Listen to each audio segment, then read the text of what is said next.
Baik, kita mulai. Assalamualaikum warahmatullahi wabarakatuh. Innal hamdalillah nahmaduhu wa nasta'inuhu wa nastaghfiruh wa na'udzu billahi min shururi anfusina wa sayyiati a'malina. Man yahdihillahu fala mudilla lahu wa man yudlil fala hadiya lahu. Asyhadu an la ilaha illallah wahdahu la syarika lah wa asyhadu anna Muhammadan abduhu wa rasuluh. Allahumma salli wa sallim wa barik ala nabiyyina Muhammadin wa ala alihi wa ashabihi wa man tabi'ahum bi ihsanin ila yaumil qiyamah, amma ba'd. Jamaah dan kaum muslimin wal muslimat yang mudah-mudahan dirahmati Allah Subhanahu wa taala. Alhamdulillah, bersyukur kepada Allah Subhanahu wa taala masih memberi kita waktu dan kesempatan, lebih-lebih memasuki bulan Muharram, bulan yang dimuliakan di antara bulan-bulan yang lainnya. Pada awal tahun 1446 Hijrah ini, mari kita syukuri dengan menggunakannya untuk berzikir, bersyukur, beribadah, dan juga melakukan beragam kebaikan. Termasuk malam hari ini, mari kita sisihkan sebagian waktu kita untuk membaca, belajar bersama. Semoga menjadi bahagian dari syukur kita kepada Allah, zikir kita kepada Allah, dan juga amal kebaikan yang akan membawa manfaat bagi kita di dunia dan kelak pada hari kiamat. Amin. Semoga pula salawat dan salam dilimpahkan selalu kepada Nabi kita yang mulia, baginda Rasulullah Muhammad sallallahu alaihi wa ala alihi wasallam, para istri, keluarga, sahabat, dan semua umat Islam yang mau mengikuti agama ini dengan baik sampai kelak jelang kiamat tiba. Allahumma amin. Baik. Kita lanjut masih di bab haji dan umrah. Larangan-larangan mahdhuratul ihram, betul? Larangan-larangan ketika seseorang sedang berihram. Wa yahrumu 'alal muhrim. Muhrim adalah orang yang sedang berihram. Orang yang sedang melaksanakan ihram atau dalam kondisi ihram, maka dilarang melakukan hal-hal berikut ini. Awalan, yang pertama, lubsul makhit, mengenakan pakaian yang berjahit. Yang dimaksud pakaian yang berbentuk pakaian, seperti kalau di atas ya kopiah, topi, apalagi baju, celana, kaos, dan seterusnya. Ini bagi kaum lelaki, tentu saja bagi kaum lelaki.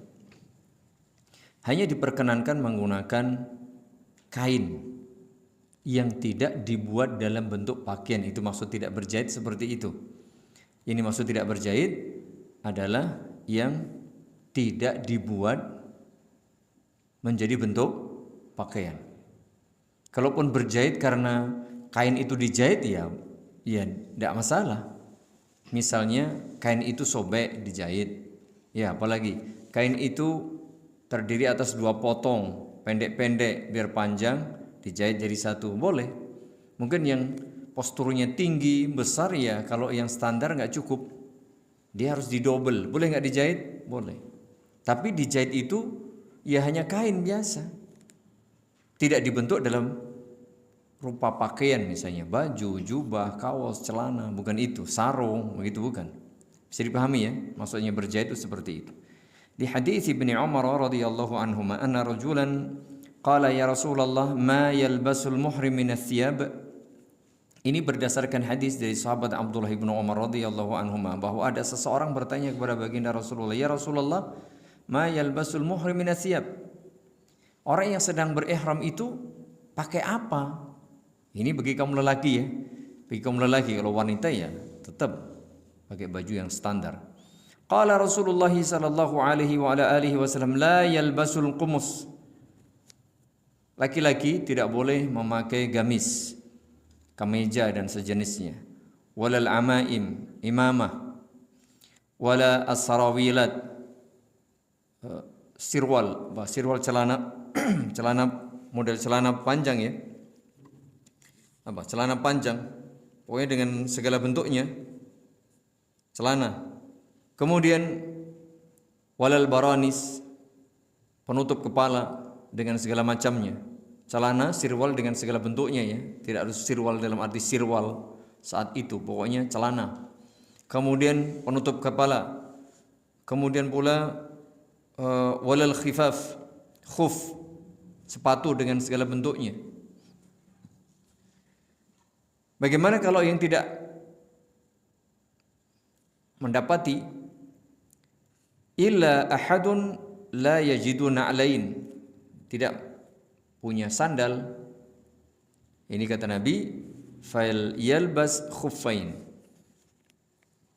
Bagi yang tidak punya sandal, sandal yang bukan sepatu, yang maksud khuf di sini sepatu yang menutupi mata kaki. Kalau tidak punya bagaimana? Habis stok atau enggak ada sama sekali. Boleh dia pakai khuf yang menutup mata kaki, wal yaqtahuma asfala minal ka'bain, tapi syaratnya dipotong itu yang menutupi mata kaki. Dipotong sehingga tidak menutupi kedua mata kaki. Wala talbasu minas thiyabi syai'an massahu za'faranun aw wars. Jangan pula memakai pakaian ketika berihram itu yang diberi minyak wangi. Yang diberi minyak wangi atau pewarna di situ wars.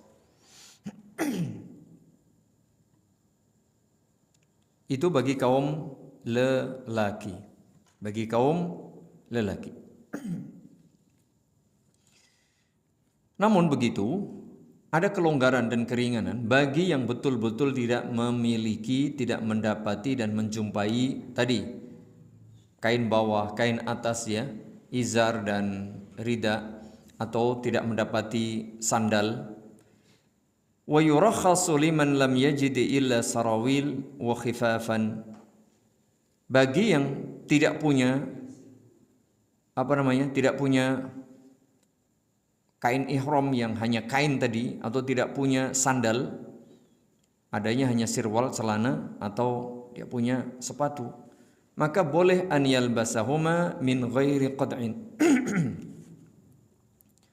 Juga tanpa harus dipotong sebenarnya, tapi lebih utama dipotong. Tapi kalau tidak maka ini boleh. Li hadithi Ibnu Abbas, berdasarkan hadis dari sahabat Abdullah ibnu Abbas radhiyallahu anhu, qala sami'tu an-nabiyya sallallahu alaihi wasallam yakhutubu bi Arafat. Aku pernah mendengar Nabi sallallahu alaihi wasallam berkhutbah pada saat berada di padang Arafat.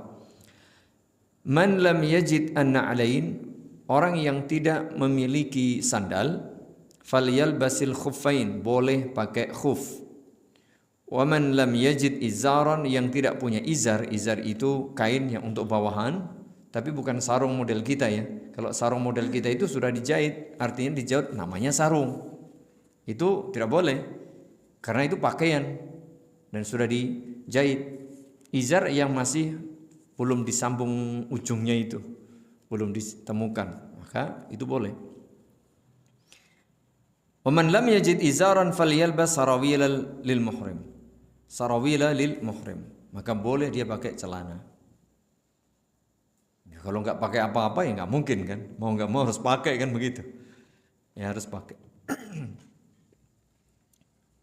Tetapi bagi yang memiliki, mendapati, maka tidak boleh menggunakan tadi ya, kecuali dua lembar kain yang tidak dibuat dalam bentuk pakaian apapun.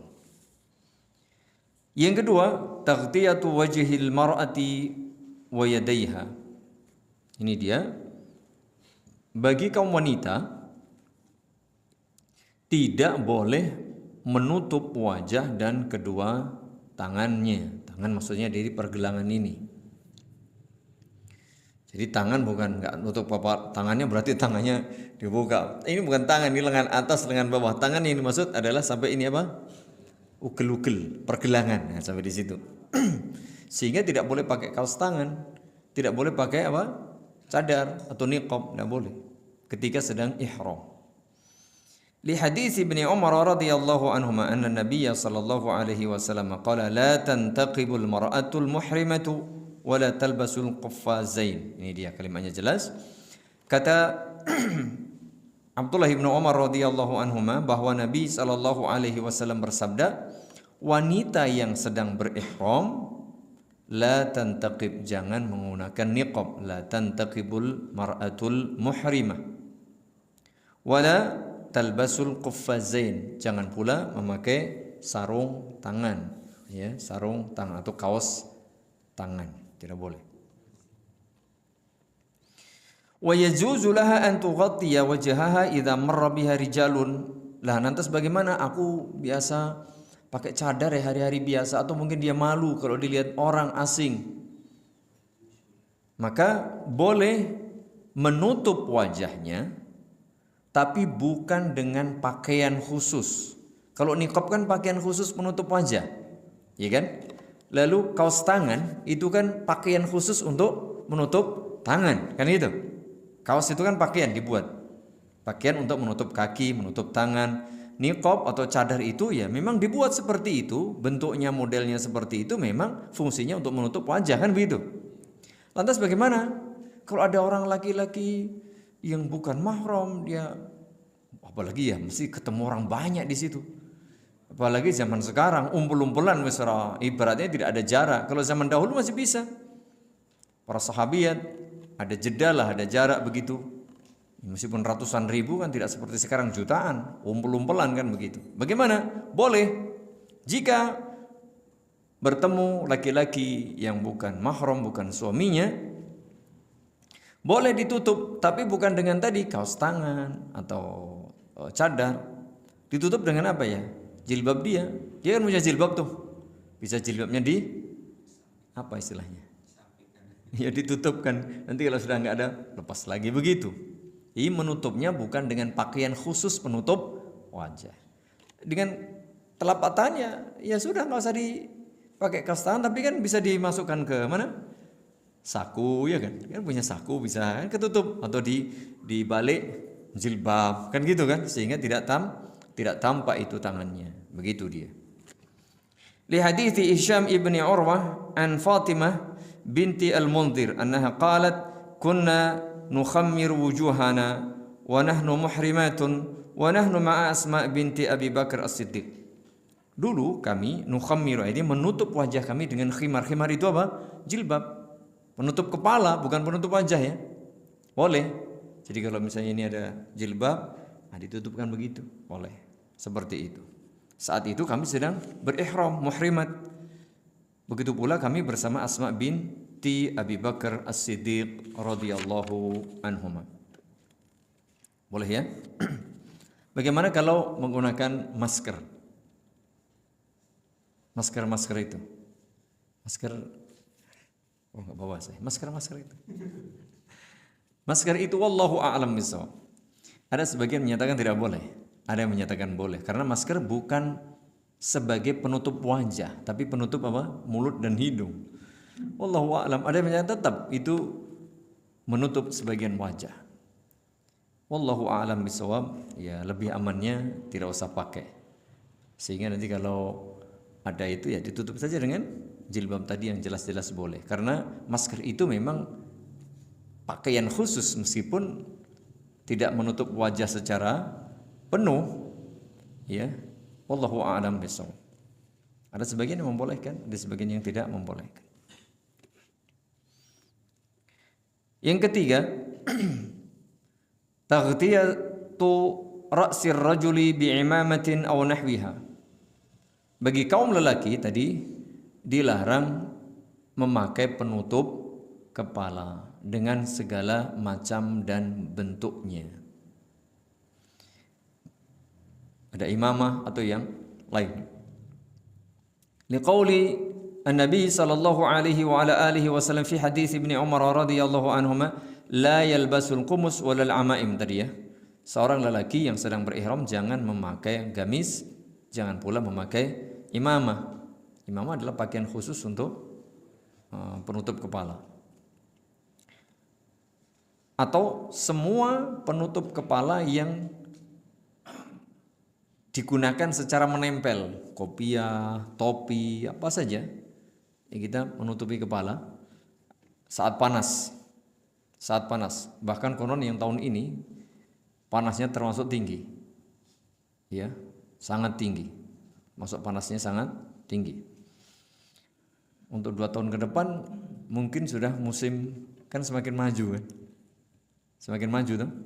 Itu musim tidak begitu panas. Kalau sekarang masih musim-musim panas. Sehingga ya wajar kalau nggak pakai apa-apa itu ya berat mesti panas. Wa yajuzu an yastadhilla bi khaymatin wa nahwiha. Nah, bagaimana kalau kita berteduh di bawah sesuatu boleh yang tidak menempel? Termasuk bolehnya mendirikan kemah. Berarti boleh kalau kita berteduh di dalam kemah, ya, tenda. Yang tidak boleh itu menempelkan, ditempelkan ini. Yang menutup kepala itu nempel. Tapi kalau tidak nempel, boleh. Sehingga memakai payung juga boleh. Tapi payungnya nggak boleh ditempel. Ya, payungnya tidak boleh ditempel ya. Payung nggak ditempel ya payung itu ya. Kan ada jarak gitu. Boleh kita berteduh di bawah tenda atau di bawah rumah, ya, di bawah pohon, di dalam mobil, kan naik bus atau naik mobil, maka di bawah atapnya boleh. Yang tidak boleh itu yang nempel dengan segala bentuknya. 5 marra fi hadits Jabirin anna an-nabiy sallallahu alaihi wa ala alihi wasallam amara bi qubbatin min sya'rin faduribat lahu bi namirah fanazala biha. Nah, ini jelas ketika Rasulullah sallallahu alaihi wasallam hendak berwukuf, maka disiapkan untuk beliau dengan kubbah, artinya semacam tenda begitu, di namirah, dibuatkan tenda untuk singgah beliau, untuk istirahat beliau. Ini boleh.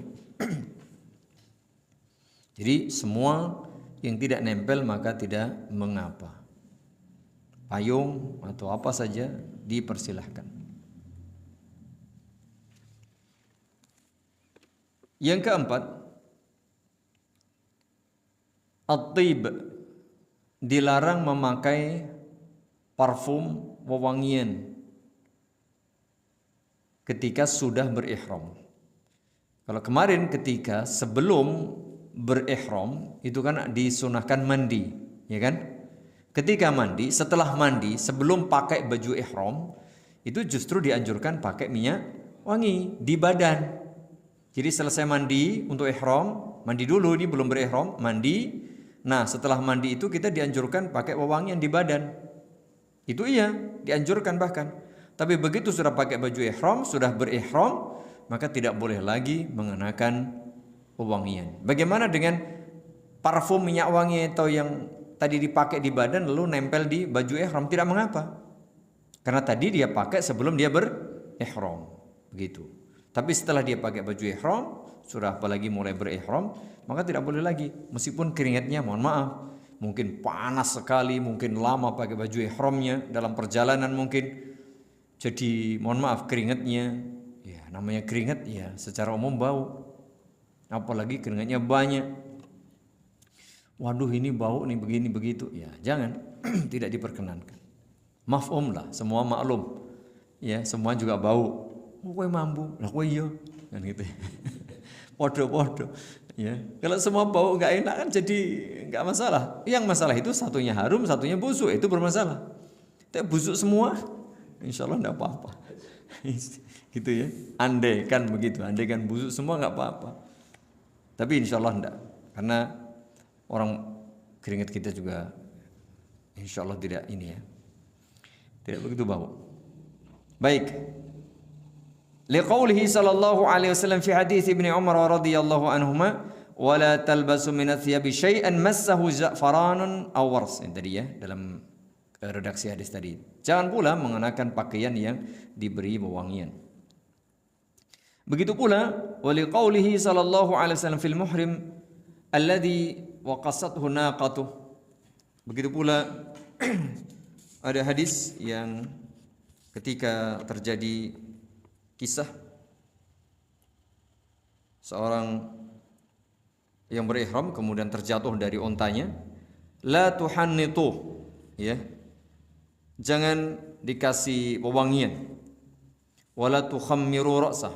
Ini kisahnya meninggal dunia ketika jatuh, ketika berihram, jatuh dari untanya. La tuhannituhu, Jangan dikasih sesuatu yang berbau ya. Wala tukhammiru ra'sah, jangan tutup wajahnya atau kepalanya. Fa innahu yub'atsu yaumal qiyamati mulabbiyan, karena kelak pada hari kiamat beliau, orang yang meninggal dunia dalam keadaan sedang berihram itu atau muhrim, akan dibangkitkan oleh Allah Subhanahu wa taala kelak pada hari kiamat sambil bertalbiyah. Sehingga orang-orang yang meninggal dunia ketika sedang berihram itu ya biarkan dengan pakaian ihramnya itu, lalu tidak ditutup wajahnya. Itu yang keempat. Yang kelima dan keenam, taqlimul adfar, potong kuku atau cabut kuku, wa izalatu sya'ri, potong rambut, cabut rambut atau cukur rambut, baik bil halqi dengan mencukur, awil qassi memotong, aw ghairi dzalika atau yang lain, misalnya cabut tidak bisa, potong tidak bisa, cukur itu habis, enggak bisa. Liqaulihi ta'ala, berdasarkan firman Allah Subhanahu wa taala, wala tahliqu ru'usakum hatta yablughal hadyu mahillah, dan janganlah kalian mencukur rambut kalian sebelum hadyu, ini sembelihan ketika berhaji, itu sampai di lokasi penyembelihannya. Artinya nanti sudah boleh bertahallul. Wa ajma'al ulama'u ala hurmati qalmil dhufri lil muhrim. Begitu pula ulama berijma larangan memotong atau mencabut kuku bagi orang yang sedang berihram. Bagaimana dengan kondisi darurat? Mau nggak mau rambutnya harus dipotong atau dicabut atau dicukur, mungkin kukunya harus dicabut, dipotong karena ada sebab emergensi. Maka wa yajuzu izalatu sya'ri liman yata'adza bi baqa'i. Boleh menghilangkan baik dengan cara mencukur, mencabut atau memotong rambut bagi orang yang mau tidak mau harus dihilangkan rambutnya itu. Kalau ada dia akan mengganggu dan menyakitinya. Tetapi wa fihi al-fidyah. Tapi dia mesti membayar fidyah. Dosa tidak, karena ada sebab. Dia melanggar mahdhurah ini tidak dosa karena ada sebab. Tetapi dia mesti membayar fidyah. Liqaulihi ta'ala, faman kana minkum maridan. Nah, barang siapa yang sakit, au bihi adan min ra'si, atau ada sakit di kepalanya, lalu mau tidak mau untuk mengobatinya harus dipotong. Contoh misalnya ada luka.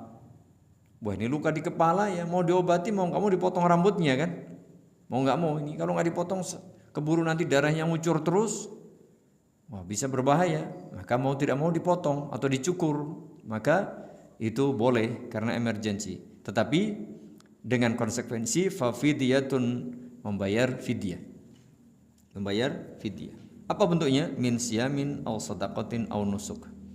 Fidyahnya atau penggantinya itu berupa apa? Puasa, memberikan sedekah, makanan, atau nusuk, sembelihan.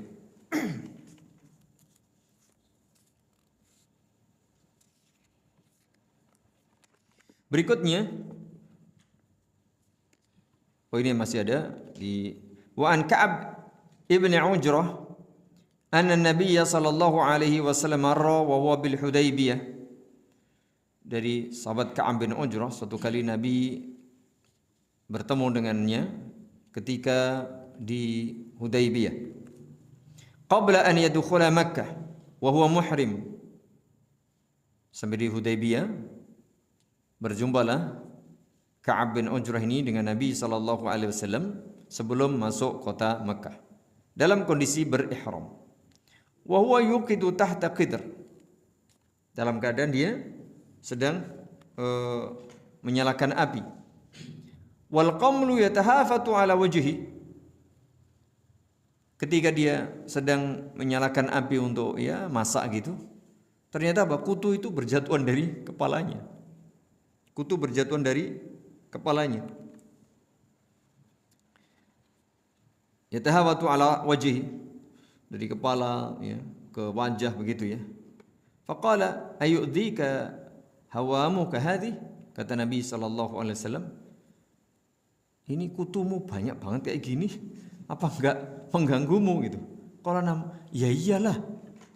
Ya. Qala fahliq ra'sak. Kalau begitu cukur rambutmu. Padahal ini sedang ihram. Nah, dalam kondisi seperti itu jemaah. Wa at'im faraqan baina sittati masakin, dan berilah makan ya 3 sok bagi 6 orang miskin. Ya, faraqan itu 3 sok. Ausum salasata ayyam, atau puasalah 3 hari. Au unsuk nasika, atau sembelih korban. Jadi seperti itu. Karena apa tadi? Tumo, tahu tumo ya? Siapa yang pernah waktu kecil tumanan? Kayaknya hampir semua ya. Apalagi kalau di pesantren, di sekolah, di pesantren itu kalau satu kena, wes, tidak peduli lagi perempuan itu. Ya, itu sudah otomatis. Satu kena, wes, cukupnya minta ampun, tumo. Ya, hampir semua kita kayaknya pernah ya. Jadi mohon maaf ini, sahabat kok tumanan, yo awake dhewe zaman sekarang aja seperti itu. Ya, dulu waktu kecil tuh suka apa namanya? Petan, tahu ya? Masya Allah. Anak saya itu kalau pas dulu, oh ya Allah, temennya sudah gabung itu, main bareng itu sudah otomatis. Nanti berapa hari sudah kukur begitu, dibuka, ya Allah. Dok tumo apa mas sini? Hah? Iya. Lingsa. Kalau tumo masih cilik? Kayak kan ada ndoknya, ada tumo, anak tumo, ndok tumo itu namanya. Iya, anak tumo namanya. Lingsa itu kayaknya telurnya itu. Yang anaknya apa namanya? Lupa saya. Atau kebaliknya. Itu dulu hafal itu. Ndok tumo jenenge gitu ya. Sampai hafal itu. Baik, lanjut ya. Jadi ini bukan sesuatu yang jangan sampai kemudian terbersit merendahkan para sahabat. Tidak, sahabat adalah orang-orang hebat. Ya bisa jadi kadang kondisinya mungkin saat itu lagi usum, atau mungkin rambutnya ya tebal, sehingga kalau rambutnya tebal lalu ketemu orang yang kena tumo, sudah itu sulit memang dibuang. Orang sekarang ada obat tumo yang manjur saja kadang-kadang juga. Baru diobati ya mati, besok ketemu temannya lagi. Ya, begitu dia. Paling kalau di pesantren sudah otomatis tuh. Pulang itu apalagi anak perempuan, wah sudah. Ya, baik. Yang ketujuh, tadi 5 dan 6, sekarang 7, 8 dan 9. Al-jima'u wa dawa'ihi. Berhubungan suami istri atau pembukaan, pendahuluan sebelum berhubungan, ini tidak boleh. Yang ke-8, iqtiraful ma'asi, melakukan perbuatan maksiat, tidak boleh. Yang ke-9 ini dia, al-mukhasamatu wal jidal, bertengkar dan berdebat. Tidak boleh ya.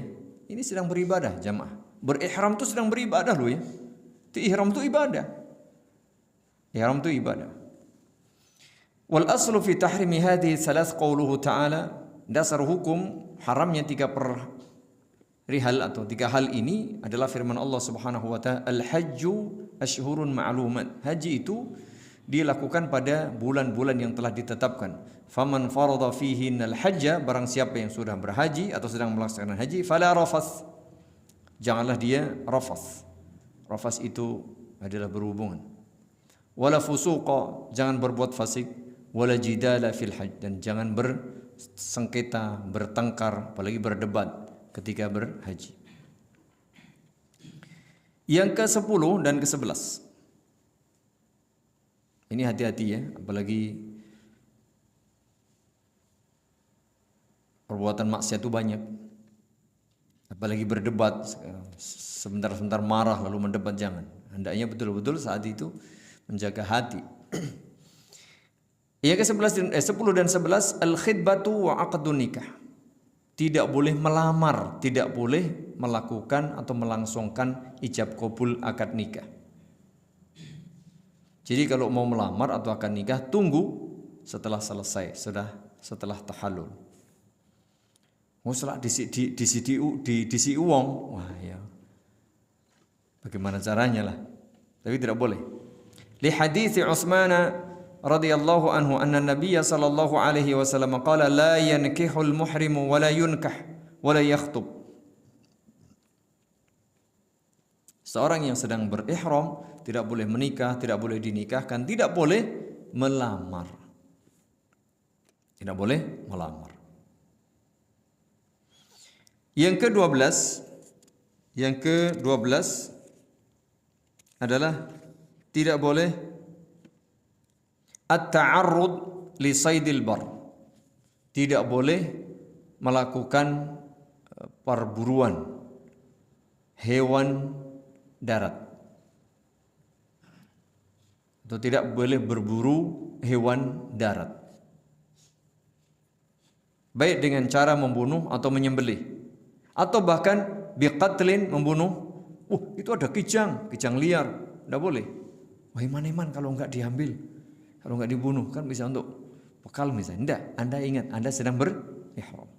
Au dzabhin, atau mungkin ada orang yang tidak berihram lalu dia dapat berburu, tolong disembelih, tidak bisa. Ini binatang buruan, tidak boleh. Au isyaratin au dalalatin, atau sekedar memberikan isyarat atau menunjukkan tadi kijangnya lari ke situ loh, tidak boleh. Binatang buruan ya, binatang buruan. Yang tidak boleh itu binatang liar, binatang buruan dan yang darat. Kalau laut tidak apa-apa, mungkin ada orang yang berhaji melalui jalur laut. Dalam perjalanan mungkin panjang, mau lihat itu ada ikan, ada apa, boleh, karena itu hewan laut. Yang tidak boleh itu hewan darat, hewan buruan darat. Tidak boleh membunuh, tidak boleh menyembelih, tidak boleh berburu, tidak boleh memberi petunjuk, memberi isyarat. Liqaulihi ta'ala wa hurrima 'alaikum saydul barri ma dumtum hurma. Diharamkan bagi kalian berburu hewan darat selama kalian sedang berihram. Itu dia. Begitu pula berdasarkan sabda Nabi alaihi salatu wasallam, wa liqaulihi sallallahu alaihi wasallam lamma sa'aluhu 'anil atani allati sadaha Abu Qatadah wa kana halalan wa hum muhrimun. Faqala sallallahu alaihi wasallam, aminkum ahadun amarahu an yahmila 'alaiha aw ashara ilaiha? Qalu la. Qala fakulu. Ini dia. Suatu kali Rasulullah sallallahu alaihi wasallam ditanya tentang keledai atan, seekor keledai betina yang diburu oleh Abu Qatadah. Tapi saat itu Abu Qatadah tidak berihram. Sedangkan yang lainnya sedang berihram. Bersama serombongan, Abu Qatadah tidak berihram, yang lainnya berihram. Abu Qatadah dapat keledai liar. Ya, dapat keledai liar. Kemudian Nabi bertanya, aminkum ahadun amarahu an yahmila 'alaiha aw asyara ilaiha? Apakah kalian yang sedang berihram itu menunjukkan tuh ada keledai liar atau pokoknya membantu? Tidak. Qala fakulu. Kalau begitu makanlah. Karena kalian boleh. Ya, yang berburu tadi Abu Qatadah, yang nyembelih Abu Qatadah, bukan karena bantuan kalian, maka tidak mengapa. Tinggal makan. Yang enggak boleh itu berburunya. Seperti itu.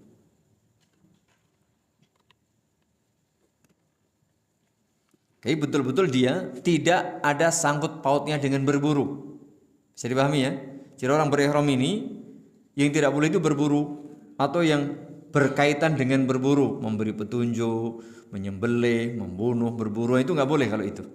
Tapi kalau dikasih hewan buruan dari orang yang berburu, yang dia tidak muhrim, tidak ada masalah. Maka tadi kata Nabi, apakah kalian ikut, kalian kasih isyarat petunjuk, nuduh ke? Oh enggak, ya wis kalau begitu fakulu, boleh kalian makan. Yang ke-13, al-aklu mimma sida min ajlih au bi isyaratihi ilaih au bi anatihi alaihi. Nah, ini enggak boleh.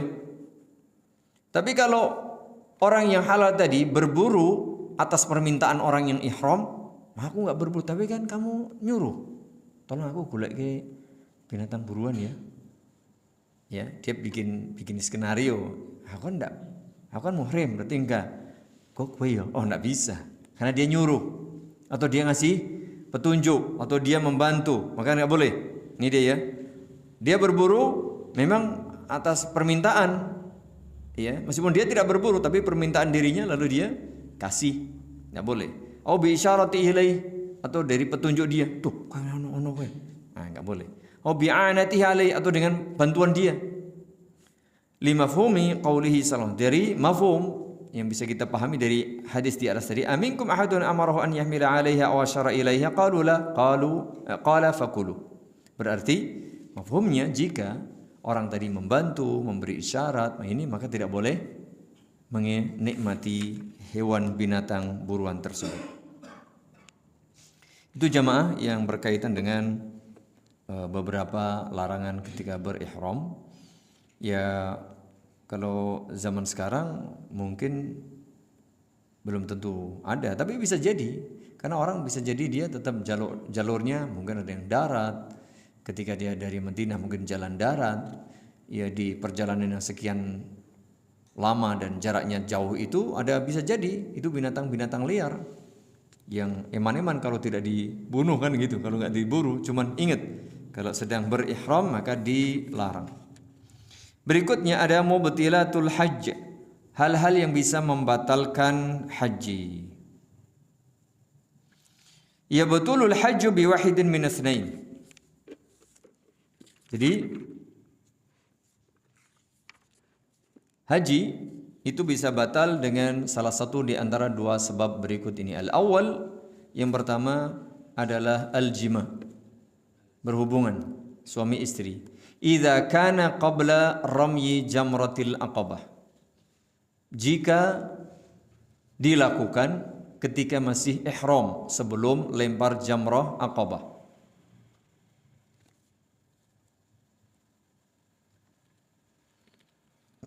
Amma idza kana ba'da ramyi jamratil aqabah, adapun jika dia berhubungan setelah dia melempar jumrah atau jamrah aqabah, wa qabla tawafil ifadah, sebelum tawaf ifadah, fala yabtulu hajjuhu wa in asim, hajinya tidak batal tapi dia berdosa. Karena nanti setelah tawaf ifadah, setelah dia cukur, setelah dia sembelih korban, itu sudah tahallul awal, boleh melakukan hal-hal yang dilarang tadi yang asalnya boleh, kecuali satu, apa? Jima. Nah, jima setelah tahallul yang kedua, setelah dia tawaf ifadah, nah baru boleh. Tapi kalau sebelum itu belum boleh. Meskipun dia sudah boleh pakai baju biasa, dia boleh pakai minyak wangi, dia boleh pakai kopiah, dia boleh potong kuku, boleh yang itu. Kecuali satu. Tapi ini mungkin sudah terus pokoknya mumet pak, orang kuat misalnya, ya dia nanti dosa, dia dosa, tapi hajinya tidak batal. Tapi kalau sebelum lempar itu batal hajinya, dia batal hajinya. Sementara kalau batal ya ngulangnya tidak bisa, ngulangnya harus tahun berikutnya. Qala Ibnu Mundhir wa ajma'u ala anna man jama'a 'amidan fi hajjihi qabla wuqufihi bi Arafah anna 'alaihi hajja qabilin wal hadiyah. Ada ijma ulama, orang yang berhubungan dengan sengaja pada saat berhaji sebelum wukuf di Arafah, maka dia wajib mengganti hajinya tahun depan dan dia wajib membayar hadi. Atsani, pembatal kedua, tarku ruknin min arkanil hajj, meninggalkan salah satu rukun haji. Wa idza batala hajjuhu bi ahadi hadainil itsnain, jika hajinya itu batal disebabkan karena salah satu di antara dua hal ini, fayajibu alaihi al-hajju min amil qadim, dia wajib berhaji pada tahun berikutnya. Idza kana mustati'an, jika mampu, ala nahwi ma bayyanahu fi ma'na al-istita'ah, sesuai dengan kemampuan yang disebutkan itu, mampu seperti apa. Wa illa fa fil waqtil ladzi yastati, kalau tahun depan tidak mampu ya kapan, pokoknya dia harus mengulang hajinya itu. Li anna wujubahu 'alal fawr bil istita'ah, Kalau dia punya kemampuan ya segera tahun berikutnya dia berhaji. Tahun berikutnya dia berhaji.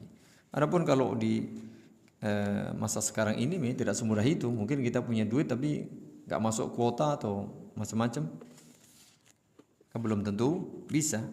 Apalagi yang memang duitnya pas-pasan, dia hajinya haji reguler misalnya, duitnya pas-pasan, nunggu lagi ya sampai mampu. Berikutnya jamaah yang mudah-mudahan dirahmati Allah Subhanahu wa taala. Nah, ini perlu kita sampaikan ya. Mengapa hal seperti mosok mau haji kok yo mosok ngono ku ilah, namanya manusia jamaah. Manusia itu diingatkan karena bisa jadi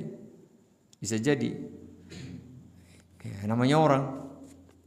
Sehingga ini betul-betul hendaknya diperhatikan supaya tidak terjadi ya pelanggaran-pelanggar, apalagi pelanggaran yang sampai bisa membatalkan haji. Mahdhuratul haramain. Nah, ada beberapa larangan yang harus diperhatikan ketika berada di dua tanah haram atau di dua tanah suci, yaitu Makkah dan Madinah. Maka tidak boleh sembarangan jemaah. Makkah adalah tempat paling mulia secara mutlak di muka bumi ini.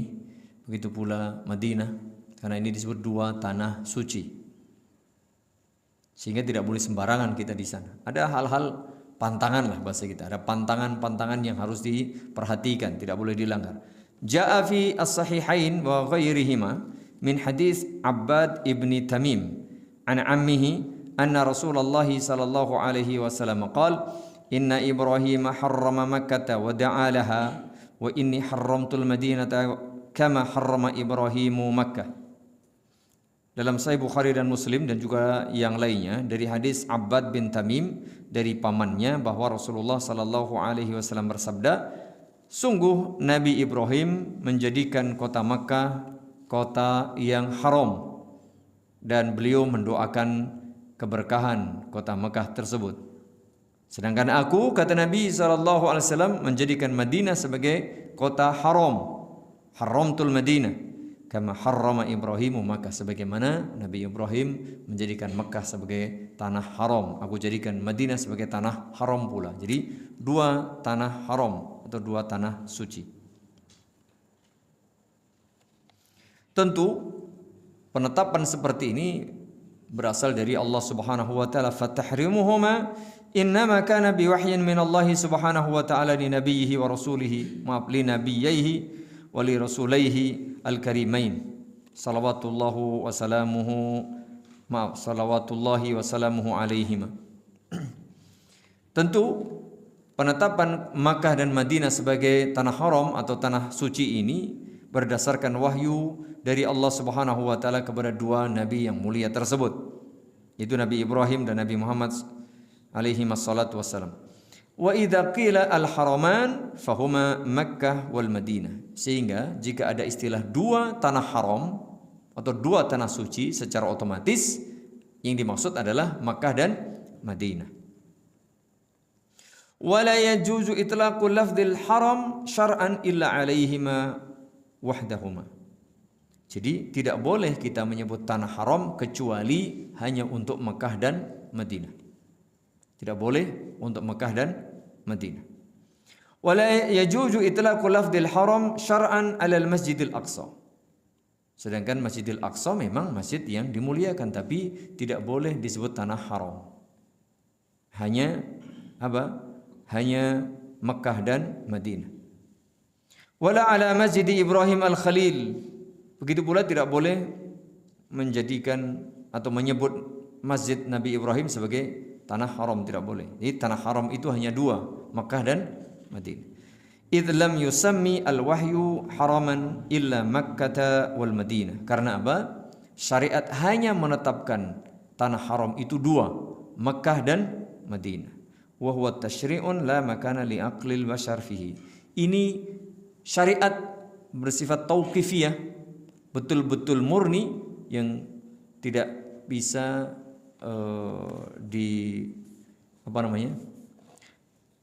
akal kita nggak bisa. Artinya betul-betul itu wahyu, tidak boleh kita bikin-bikin karena ini mulia. Ya mulia, mungkin Masjidil Aqsa mulia ya, salah satu 3 masjid yang mulia, tetapi tidak bisa disebut dengan istilah tanah haram.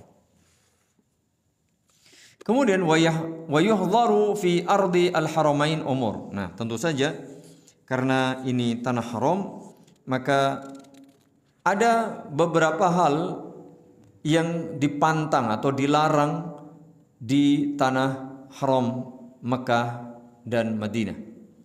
La yajuzu fi'luha liman kana yahya fihima. Tidak boleh dikerjakan oleh orang yang tinggal di Mekah atau Madinah. Atauhuma, atau orang yang datang ke Mekah dan Madinah. Zairan li hajjin aw umratin aw li umratin aw li ghairi dzalika. Ketika orang datang ke Mekah untuk berhaji, berumrah atau untuk urusan lain, maka dilarang melakukan hal-hal berikut. Wa hadhil umuru hiya, yaitu satu, saydul hayawani wat tayr wa tanfiruhu wal i'anatu alaih. Ketika sudah memasuki tanah haram, tidak boleh berburu, baik binatang yang darat maupun burung. Burung itu termasuk binatang darat atau binatang apa, Mas? Nah, di atas sih. Intinya begitu ya. Termasuk burung. Jadi tidak boleh berburu binatang di tanah haram, baik yang memang tinggal di bawah maupun di atas, termasuk burung. Tidak boleh watanfiruha, mengusirnya. Tidak boleh. Menggertaknya, mengusirnya, tidak boleh. Wali'anatu alaih, atau membantu orang lain untuk memburu binatang-binatang ini, tidak boleh. Aku tidak, tapi membantu, tidak boleh. Ini binatangnya tidak boleh diusik intinya. Wis, ojo diutak-atik wis, jangan diganggu binatang yang ada di tanah haram.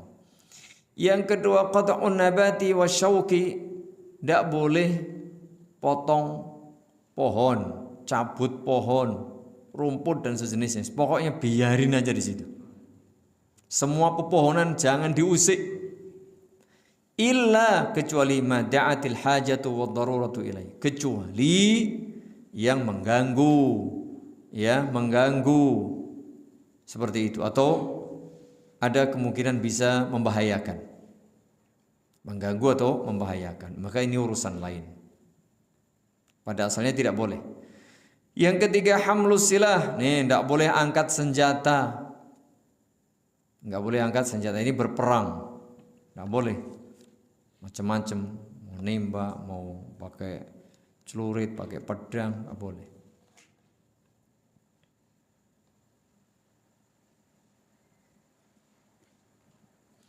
Iltiqatul luqatah fi harami Makkah lil haj. Nah, orang yang sedang berhaji tidak boleh ambil barang temuan.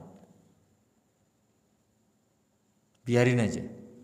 Amma man kana muqiman fi Makkah. Adapun orang asli penduduk Mekah atau yang tinggal di Mekah, iltaqataha wa arrafaha. Boleh dia ambil untuk diumumkan. Wal farqu bainal haji wal muqimi dhahirun fi dzalik. Jadi perbedaannya, mengapa yang haji enggak boleh lah? Kalau haji kamu nanti balik lagi. Lalu bagaimana? Anda mau ngumumin? Kan nunggu ngumumin setahun. Kalau Anda balik siapa? Kan gitu. Tapi kalau orang situ kan bisa. Seperti itu ya. Jadi ya biar saja. Mungkin kalau ada lihat barang temuan, ya beritahu orang situ atau petugas, biar dia nanti yang menjaganya dan mengumumkannya. Qultu wad dalilu ala hadhihi al-mahdhurati. Kata penulis, dalil atau dasar hukum dari larangan-larangan ini adalah qaulun Nabi sallallahu alaihi wa ala alihi wasallam yauma fathi Makkah. Sabda Nabi sallallahu alaihi wasallam pada saat penaklukan kota Makkah. Inna hadzal balada harramahu Allahu yauma khalaqas samawati wal ardh. Sesungguhnya negeri ini, negeri Mekah, diharamkan oleh Allah atau dimuliakan oleh Allah pada saat Allah menciptakan langit dan bumi. Fahuwa haramun bihurmatillahi ila yaumil qiyamah. Maka negeri Mekah ini haram, dimuliakan, dihormati sejak saat itu sampai hari kiamat. Wa innahu lam yahillul qitalu fihi li ahadin qabli. Bahkan sejak awal tidak dihalalkan oleh Allah untuk melakukan peperangan di kota Mekah sebelumku. Jadi dulu sejak zaman Nabi Adam itu tidak boleh melakukan peperangan di kota Makkah. Walam yahilla li illa sa'atan min nahar. Dan aku pun tidak dihalalkan melakukan peperangan kecuali sesaat pada siang hari. Ya, pada penaklukan kota Makkah itu. Fahuwa haramun bihurmatillahi ila yaumil qiyamah. Maka ini haram hukumnya, dimuliakan hukumnya sampai hari kiamat. La yu'dadu syaukuhu, tidak boleh dipotong durinya, artinya pohon-pohon, meskipun pohon berduri, biarkan saja tumbuh. Wala yunaffaru saiduhu, binatang-binatang buruan tidak boleh diburu, diusir pun tidak boleh. Wala yaltaqitu luqatatahu illa man arrafaha, tidak boleh diambil barang temuannya kecuali orang situ yang memang ngambil untuk diumumkan. Wala yukhtala khalaha, dan tidak boleh pula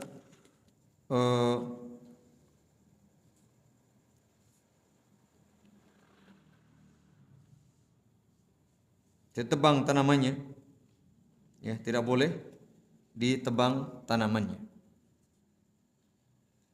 Faqala Al-Abbas, ketika mendengar ini Al-Abbas bertanya, ya Rasulullah, ilal idkhir, kecuali pohon idkhir, fa innahu li qainihim wa li buyutihim, karena pohon idkhir itu untuk makanan ternak, ya, dan juga untuk pohonnya atau ya kayunya dipakai untuk rumah, untuk rumah mereka. Faqala illal idkhir, kalau begitu boleh, ya, khusus pohon idkhir tadi.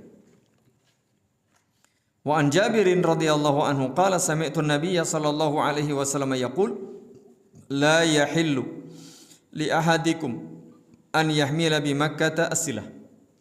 Tidak halal bagi kalian untuk tenteng senjata di kota Makkah, artinya untuk berperang. Wa an Ali radhiyallahu anhu anin Nabi sallallahu alaihi wa ala alihi wasallam qala yakni fil Madinah, ketika Nabi sallallahu alaihi wa ala alihi wasallam bersabda, ini berkaitan tentang kota Madinah,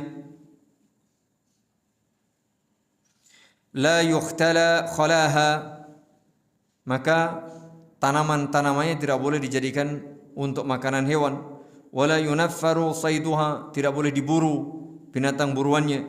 Wala tultaqatu luqatatuha illa liman asyada biha ay ansyadaha, tidak boleh diambil barang temuannya kecuali orang itu hendak mengumumkannya. Wala yasluhu li rajulin an yahmila fiha silah liqital, tidak boleh pula angkat senjata untuk berperang. Wala yasluhu an yuqta'a minha syajaratun, tidak boleh potong pohon, illa an ya'lifa rajulun ba'irah, kecuali jika seseorang ingin memberi makan memberi makan untanya. Itu berkaitan dengan masalah ini. Qala Syekh Syaqra menjelaskan, faman ata syai'an min hadhihi al-maghdhurati faqad athim. Nah, bagaimana kalau orang terlanjur melakukan hal ini? Maka kata beliau, barang siapa yang melakukan salah satu di antara larangan atau pantangan ini, berarti dia berdosa. Wa yalzamuhu at-taubah wal istighfar, wajib bertaubat dan istighfar. Illa sayd, kecuali jika pelanggaran itu berkaitan dengan binatang buruan, dia membunuh binatang buruan. Fa inna 'alal muhrim fihi damal jaza ziyadatan 'ala taubah wal istighfar. Maka orang tersebut selain bertaubat dan beristighfar, dia harus mengganti, ya, atau membayar sesuai dengan nominal atau kira-kira yang dibunuh tadi apa, misalnya ayam hutan, ayam liar, ya, senilai itu, atau yang dibunuh kambing, ya, senilai kambing, dan seterusnya.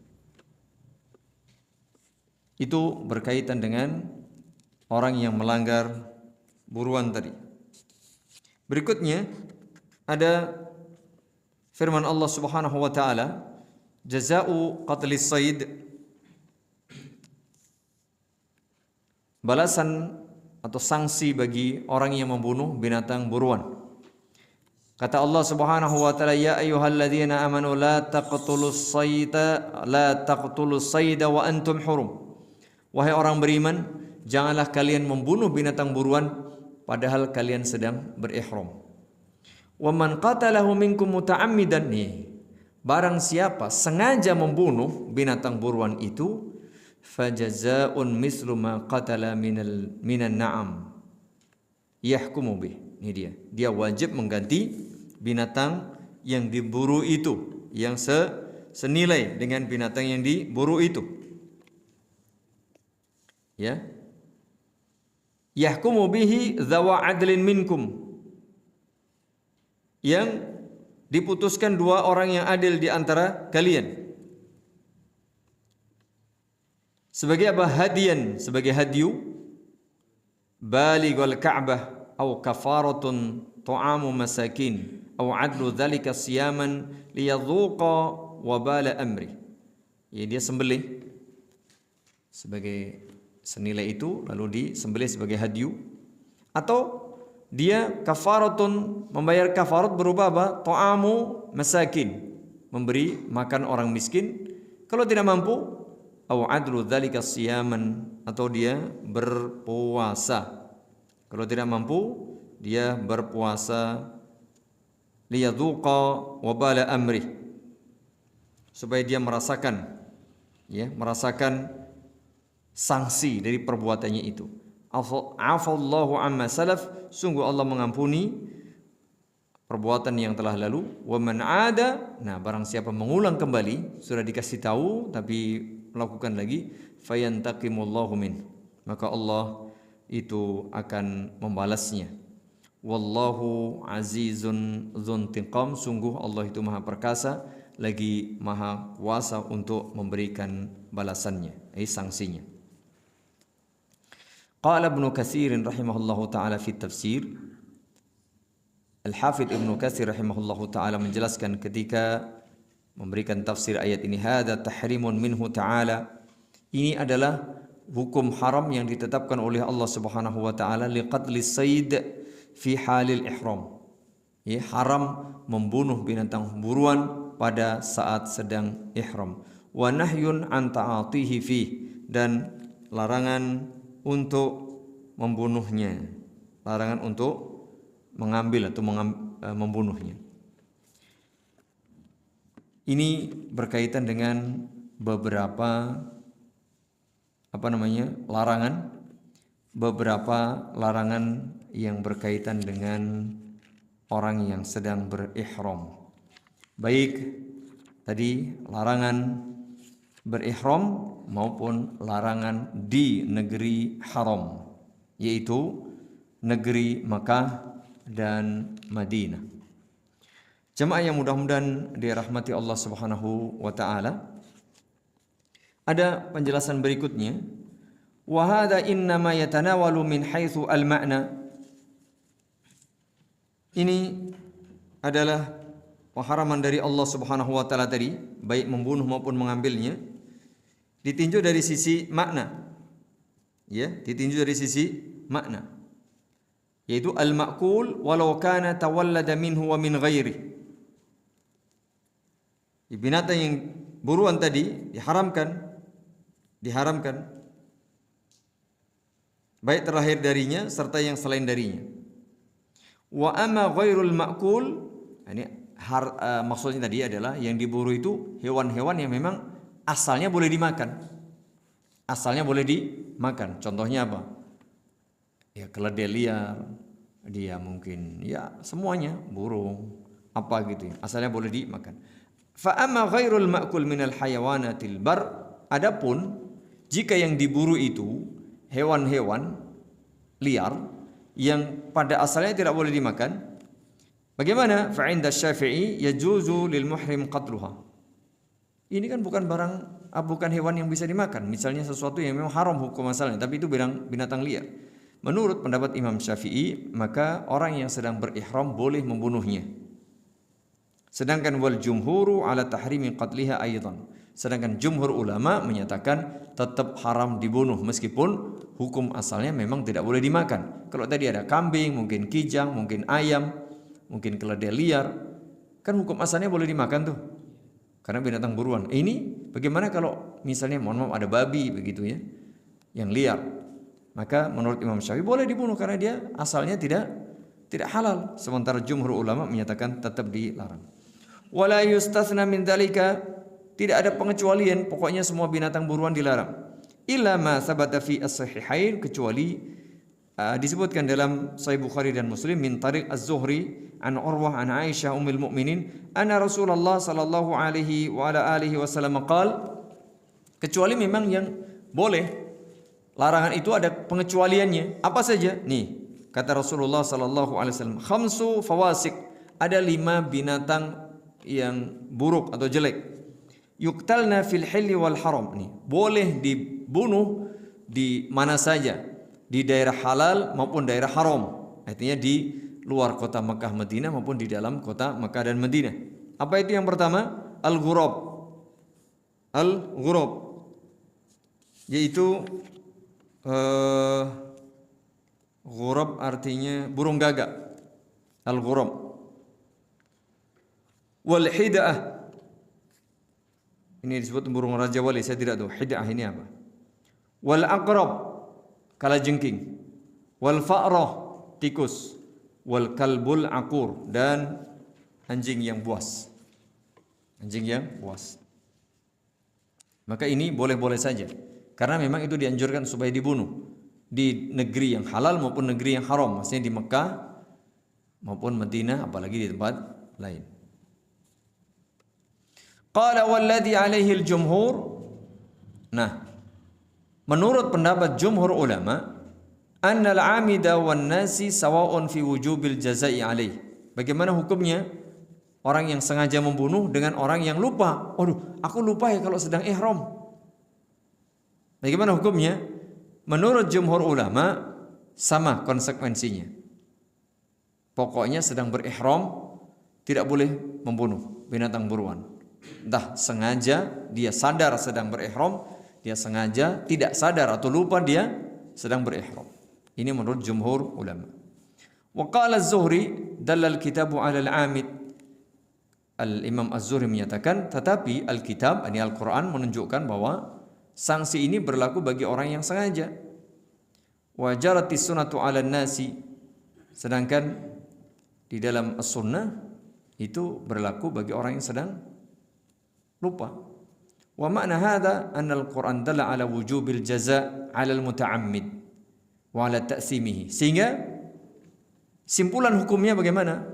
Kalau dalam Al-Qur'an menunjukkan yang sengaja saja, sedangkan dalam hadis menunjukkan termasuk yang lupa. Bagaimana? Nah, Al-Qur'an menunjukkan bahwa orang yang membunuh atau berburu dengan sengaja dan sadar dia sedang berihram, tidak lupa, maka sanksinya 2. Yang pertama dia berdosa ala ta'simi, yang kedua dia wajib membayar fidyah. Ya, dia wajib membayar atau mengganti dan berdosa. Liyadzuqa wabala amri, supaya dia merasakan hasil dari perbuatannya itu. Wa ja'atis sunnah min ahkami Nabi sallallahu alaihi wasallam wa ahkami ashabihi biwujubil jaza' fil khata'.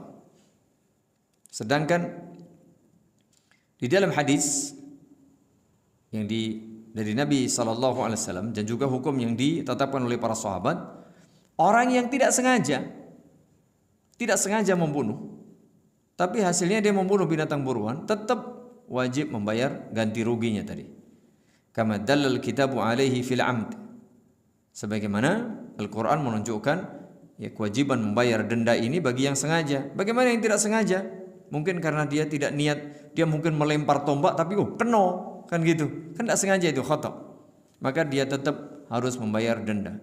Wa aidan fa inna qatla sayd itlaf. Ya. Jika ditinjau dari sudut pandang lain, yang sengaja maupun tidak, yang jelas Anda menghilangkan nyawa, kan begitu. Wal itlafu madmunun fil amdi wa fil nisyan, sedangkan menghilangkan nyawa itu atau merusak sesuatu itu tetap harus menjamin dia. kenai denda, baik dia sengaja maupun tidak atau lupa. Bedanya apa? Lakinnal muta'ammid maksum. Orang yang sengaja sadar dia berihram, dia memang bunuh itu binatang buruan, dia berdosa dan wajib membayar denda. Wal mukhti' ghairu malum. Sedangkan yang lupa atau dia tidak sengaja, dia tidak berdosa meskipun sama-sama membayar denda dan ganti rugi. Bedanya di situ. Qala wa qauluhu ta'ala fajazaa'um mislu ma qatala minal na'am. Maka dia wajib mengganti ya dengan binatang yang senilai. Ya, binatang yang senilai. Artinya apa? Tadi mungkin ada unta, sapi atau kambing. Dalilun lima dhahaba ilaihi Malik. Ini menjadi dalil pendapat yang dipegang oleh Imam Malik wa Syafi'i, Imam Syafi'i wa Ahmad dan Imam Ahmad wal jumhur, dan juga pendapat jumhur ulama min wujubil jaza min misli ma qatalahul muhrim. Jadi dia wajib mengganti dengan yang sama yang ia bunuh. Ini menurut pendapat Imam Malik, Imam Syafi'i, Imam Ahmad dan jumhur ulama. Idza kana lahu mislun minal hayawanil insi, amma idza lam yakun as-saydu misliyan faqad hakama Ibnu Abbas fihi bi thamanihi yuhmalu ila Makkah. Jika ada hewan ya, hewan yang senilai dengannya. Misalnya seseorang memburu apa? Kambing hutan, kambing liar, maka dia bisa ganti dengan kambing yang bisa jinak, yang biasa kita pelihara. Bagaimana kalau yang dibunuh itu hewan yang tidak ada padanannya? Apa misalnya? Binatang itu misalnya binatang contoh, kita nggak bisa mengganti dengan yang sepadan. Maka kata Abdullah ibnu Abbas, diganti dengan perkiraan harganya berapa. Ya, harganya berapa. Lalu nanti nilai uang itu dibawa ke Mekah untuk disedekahkan kepada fakir miskin. Wallahu ta'ala a'lam bishawab. Itu demikian jemaah berkaitan dengan larangan-larangan bagi orang yang sedang berihram dan juga larangan-larangan ketika berada di dua tanah suci Makkah dan Madinah. Sementara begitu ya, sampai di sini saja yang bisa kita baca. Tambahan ringkas saja, semoga bermanfaat, lebih kurangnya mohon maaf. Semoga Allah Subhanahu wa taala memberi kita ilmu dan juga amal yang ikhlas dan benar, dan tentu istiqamah melanjutkan ibadah ini.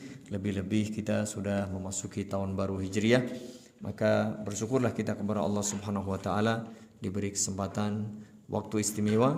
Semoga Allah beri kemudahan segala urusan kita, urusan agama, urusan dunia dan urusan akhirat kita. Amin. Subhanakallahumma wa bihamdika asyhadu an la ilaha illa anta astaghfiruka wa atubu ilaik. Assalamualaikum warahmatullahi wabarakatuh.